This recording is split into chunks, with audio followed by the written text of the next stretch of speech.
Patterson's pilot. He got clearance, and then the Cessna bumped on down the runway, gathering speed slowly. Finally it lifted off and was airborne, banking to the southeast, drifting out over the eastern section of Orlando and St. Petersburg. I was sure we were under surveillance thus far. From here on, though, everything depended on the contact man, and on Saniji's master plan. The two of us were silent for the first minutes of flight. I settled back and watched him work, trying to remember every detail of the flight so far. He was efficient and relaxed at the controls. There were still no signs of stress. A professional all the way. A strange possible connection entered my mind. We were in Florida now, heading farther south. A Colombian drug cartel had originally threatened Secretary Goldberg's family. Was that a coincidence? I didn't believe in coincidences anymore. A rule of police work, especially police work in my experience, was passing back and forth through my mind. An important rule. Fully 95% of crimes were solved because somebody made a mistake. Saniji hadn't made any mistakes so far. He hadn't left us any openings. Now was the time for mistakes. The exchange would be the dangerous time for him. "This has all been planned with a lot of precision," I said to Brimtat. The plane was gliding farther and farther out over the Atlantic now. Toward what destination? To make the final exchange for Maggie Rose? "You're so right. Everything's tight-assed as can be.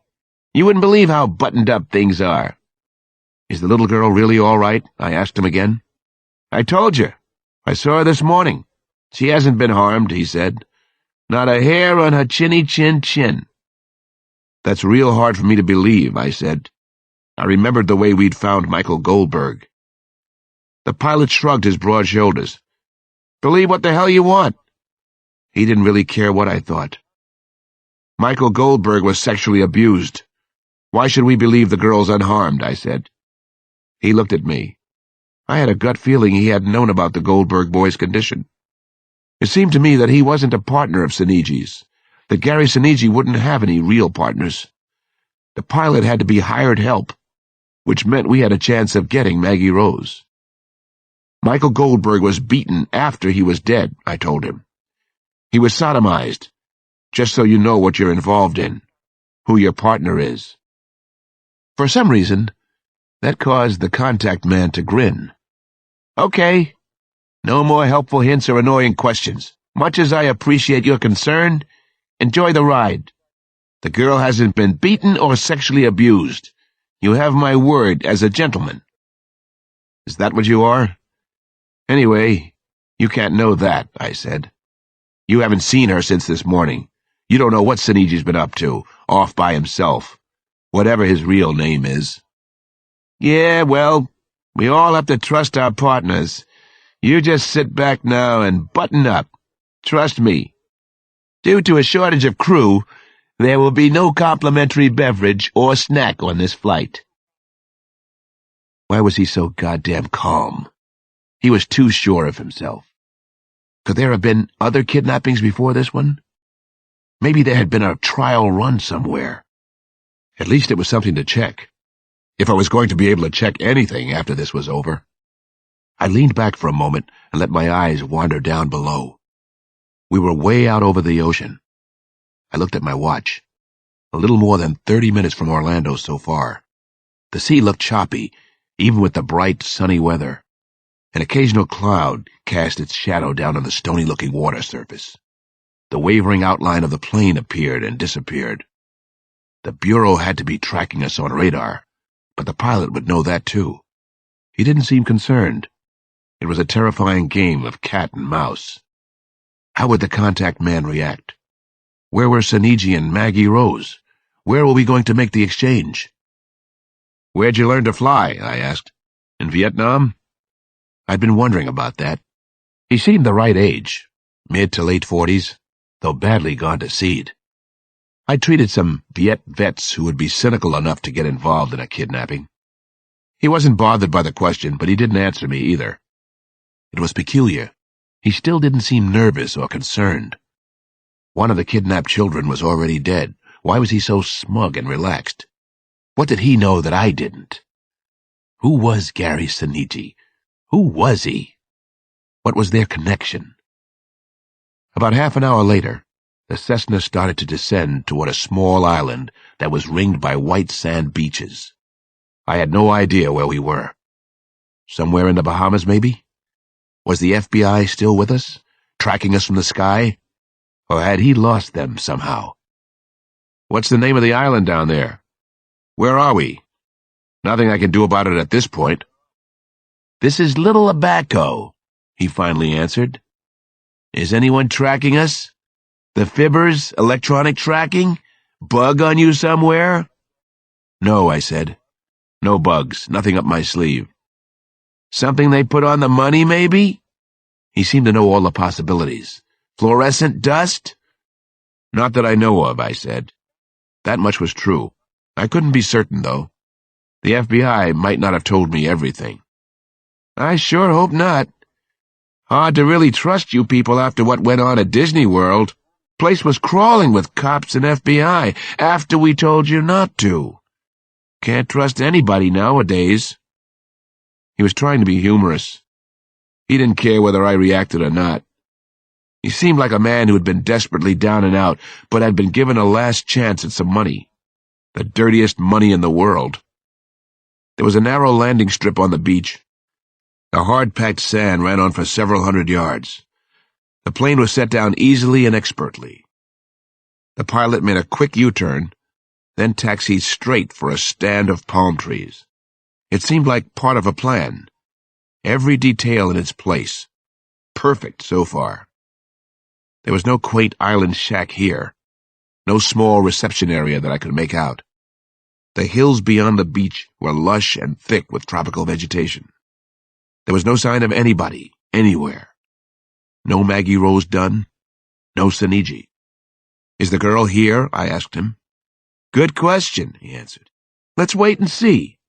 I'll take first look out. He shut off the engine, and we waited in silence and suffocating heat. No more answers to my questions, anyway.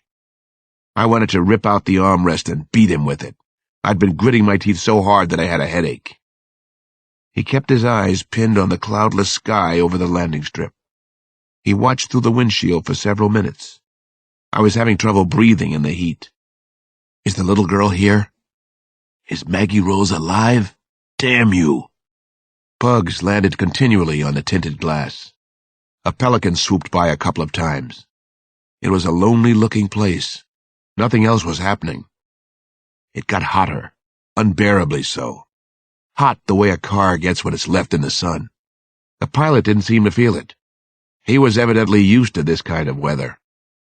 The minutes stretched on to an hour, then 2 hours. I was drenched with sweat and dying of thirst. I tried not to think about the heat, but that wasn't possible. I kept thinking that the FBI must be watching us from the air. Mexican standoff. What was going to break it?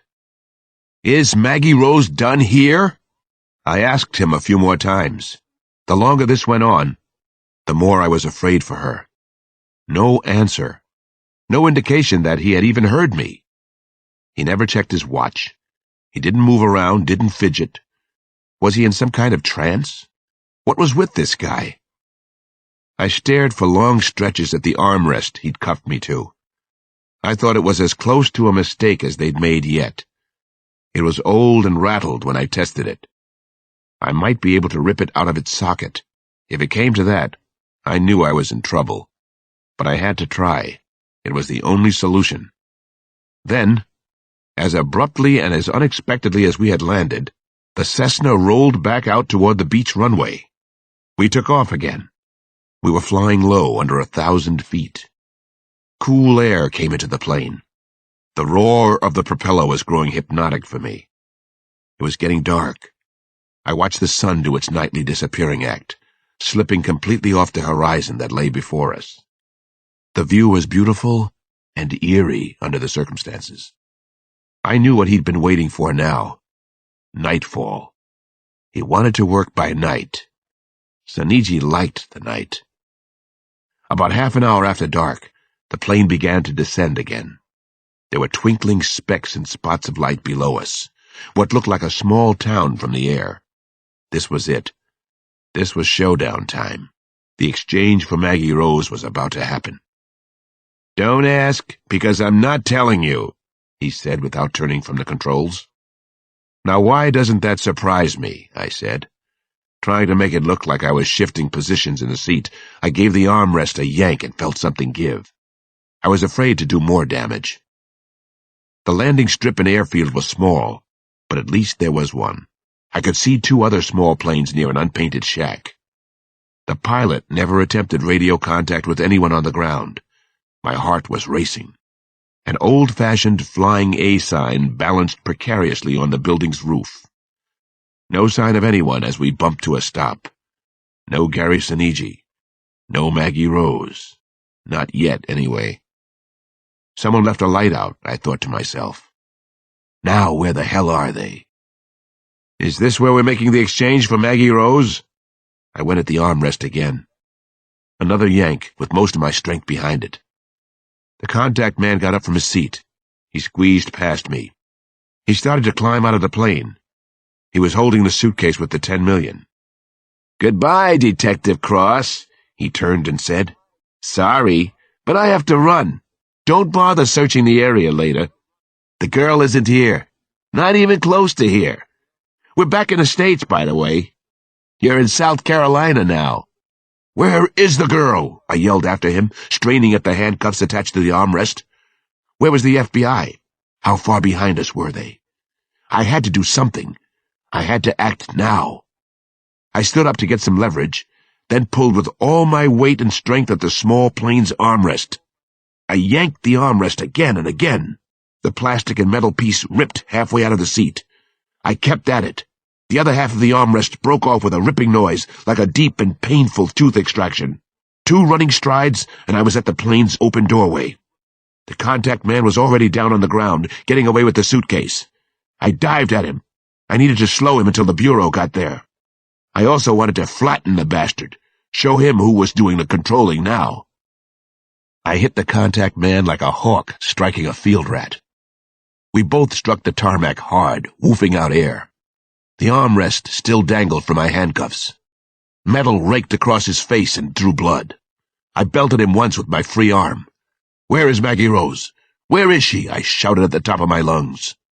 To my left, over the shiny darkness of the sea, I could see lights floating toward us, approaching fast. It had to be the Bureau. Their surveillance planes were coming to the rescue. They had managed to follow us. Just then, I was hit on the back of my neck. It felt like a lead pipe. I didn't go out immediately. "Soniji," a voice inside me screamed. A second hard blow cracked the back of my skull. The tender part. This time I went down for the count. I never saw who was doing the swinging or what he had used. When I came to, the small airfield in South Carolina was a raft of dazzling lights and activity. The FBI was there in full force. So were the local Carolina police. EMS ambulances and fire engines were everywhere. The contact man was gone, though. So was the $10 million ransom. He'd made a clean getaway. Perfect planning on Siniji's part. Another perfect move. "The little girl. Maggie Rose," I asked the balding emergency doctor, tending the wounds on my head. "No, sir," he said in a slow drawl. "The little girl is still missing. Maggie Rose Dunn was never seen around here." Chapter 25. Crisfield, Maryland, lay under gloomy, elephant-gray skies. It had been raining on and off for most of the day. A lone police car raced along rain-slicked country roads with its siren screaming. Inside the car were Artie Marshall and Chester Dills. Dills was 26, which made him exactly 20 years younger than Marshall. Like many young rural policemen, he had dreams of getting out of the area, the same kind of hopes and dreams he'd had while attending Wild Lake High School in Columbia. But here he was, still in Crisfield. Twin Peaks 2, he liked to call the town of under 3,000. Dills almost physically ached to become a Maryland state trooper. It was tricky sledding, because of the demanding trooper exams.